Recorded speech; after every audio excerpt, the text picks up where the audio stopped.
Salam dəyərli namizədlər, mən Günay Həsənova. Bu gün sizə dövlət qulluğu imtahanına hər dəfə düşən bir mövzunu izah edəcəyim. Bu mövzu əməli yazı nümunələridir. Əməli yazı nümunələrindən məsələn rəy ilə bağlı düşübdür. Düşüb ki, sualda fikir, mülahizə, təhlil, tənqid mənalarını verən əməli yazı nümunəsi.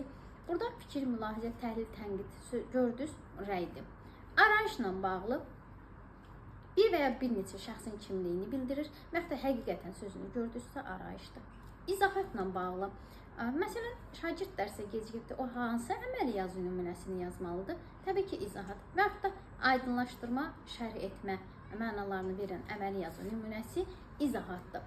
Hesabat, yarım ilin əvvəlində, ortasında, yazılı və yaxud da şifahi formada verilən əməli yazı nümunəsidir. Yəni bu hesabatdır. Akta aid olanları məsələn yazır ki, müəyyəndir. Xüsusi komissiyanın iştirakı ilə və yaxud da dövlət əhəmiyyətlidir, cinayət əhəmiyyətlidir. Bu aiddir akta.